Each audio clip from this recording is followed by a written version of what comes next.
It's an attention device. Okay. A+. You can sit down now. Alrighty, I'm just gonna go home.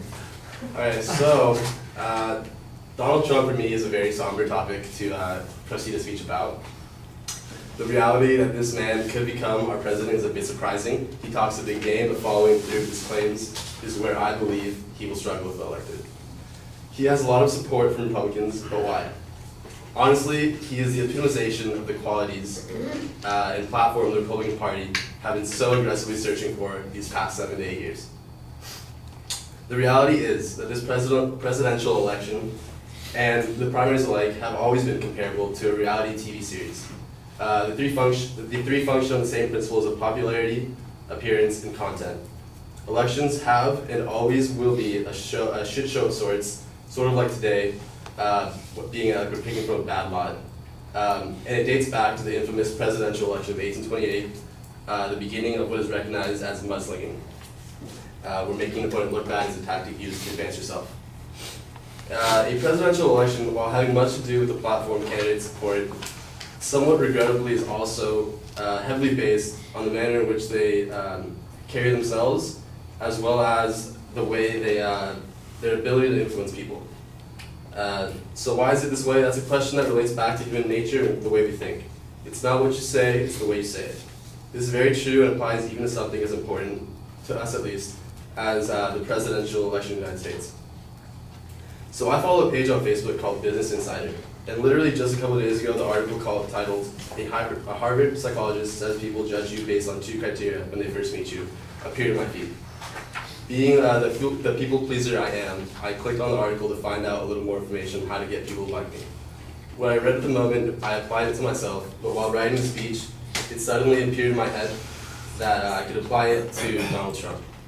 So for one, this article is a reference to the book Presence, written by Harvard social psychologist Amy Cuddy. The main premise Cuddy states is that people quickly answer 2 questions when they first meet you. Can I trust this person and can I respect this person? She goes on to refer to these dimensions as personality as warmth and competence. Using a bit of extrapolation, I came to the conclusion that as a leader, the leader of the free world much less, or so we like to believe. It is essential that you must appear to be strict as well as non-compromising. Donald Trump is the epitome of a cold-hearted individual, or low warmth. His disregard for emotion can be seen clearly in statements he has made disregarding the importance of immigrants and their families to the United States, as well as the ban on the entrance of Syrian and Muslim refugees from all over the world into this amazing country we call the United States. This lack of warmth was even seen in his awesome TV show, The Apprentice. Through his signature statement, "You're fired." Quick, easy, and to the point. Very competent. His competence comes into play through characteristics heard in his speech. In response to questions given in debate, he gives plain and simple answers that show confidence and assert power and deliver a message his supporters have been waiting to hear since President Obama took office. They go absolutely wild over what he says, and he's not exactly very PC about the way he goes about saying it. He's not politically correct. This quality either showers him with respect he earns, or backfires and gives him the shame he deserves. At the end of the day, Trump's platform is very clear, or at least he makes it out to be so. In the moment, he makes it seem as if he knows exactly what he's talking about, while actually getting it done and realizing the implication of what he is saying is the least of his worries. What is bound to happen in someone with this quality is his ability to recall what he says and his flip-flopping on statements when questioned later. Several times he's been asked on live TV to corroborate a statement he has made in past speeches, and the words coming out of the reporter's mouth sound so wild and so outlandish that even he doesn't support them when repeated back to him. Time magazine actually wrote an article on the web titled "How Donald Trump Flip-Flopped on 3 Major Issues." Stated in the article, when pressed, Trump is dismissive of his old statements, in reference to his stance on torture, skilled worker visas, and Syrian refugees. So Esmeralda, your speech on D-Trump, that's his Kardashian name by the way, it was actually very good. I really enjoyed it. Really funny. Your claim is that Trump's rise in American politics is the result of a spoiled, capitalist linkage institution. I'll explain why I believe that claim is unwarranted in the rest of my speech, but all the reasons I just outlined at the beginning of my speech are my reasons for believing he is the front runner for the Republican Party. Your second proposition is Donald Trump is the Kim K of politics. Great comparison, spot fucking on. How this progressed your claim, I don't know, but it was hilarious. My only rebuttal to this is maybe he's more of a Scott Disick. you know, like the outlandish self-righteous asshole and all, but I digress. Your first proposition attempts to prove your claim more directly. Thankfully, I can actually do a little more arguing about this one. If not, I'd have nothing to argue about, but it's that modern media coverage is capitalistic. This is very true. I have no rebuttal for that. Yeah, I know it, you know it.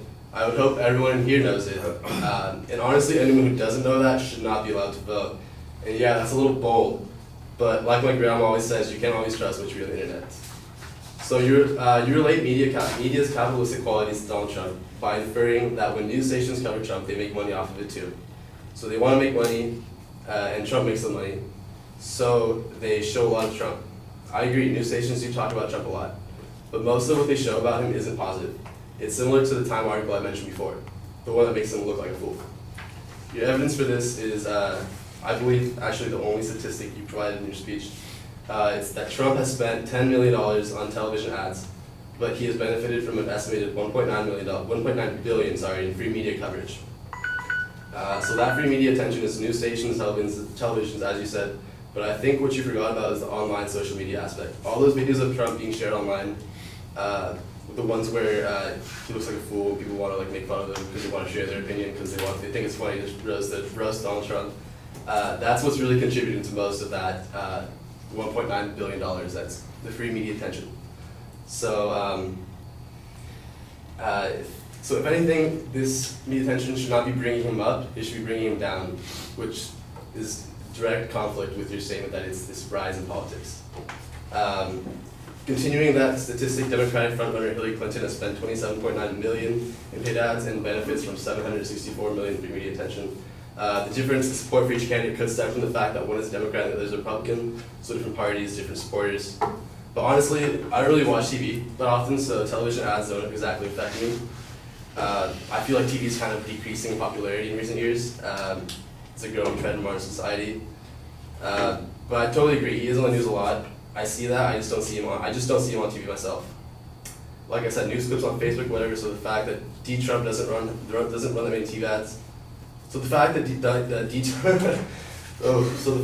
Trump does not run that many TV ads is more of like his campaign leaders actually being smart. So they're using the money more effectively in the right places.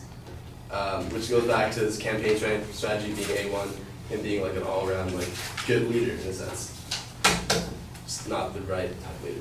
So in conclusion, online social media really is the new mode of media that I believe is starting to overtake and hurt television's popularity. It's the free media attention which Donald Trump is actually receiving the most of. He's receiving more than twice as much free media attention as Hillary, and it's not exactly positive attention either. It's negative and defamatory to his campaign, so the assertion that his media coverage is directly responsible for his rise in American politics is unwarranted. Seeing it has the attention, if anything, is bringing his campaign down. Rather, I attribute Donald Trump's rise in politics to his character as a person and the platform he has supported. Fuck Donald Trump.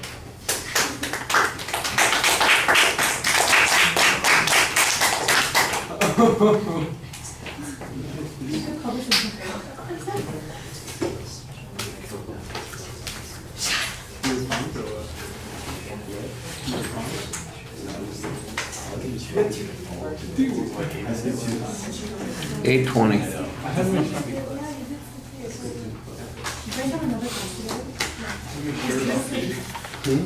All right, I'm going to have to keep the comments really short because you went 2.5 minutes over, and that's a little bit of a problem. Part of the problem is that you spent the first 4.5 minutes of your argument on something that's kind of background information on the subject before you actually get to the claim that you're responding to. Now, some of those points are going to come up again in the supporting arguments that you present, but by the time you get to them, they are a slight memory, and I think it needs to be applied a little bit more directly. All that background information, it's like you've created a separate speech that you're going to give first, and then you're going to deal with the issue that the advocate's talking about, and I think that that's a little bit problematic.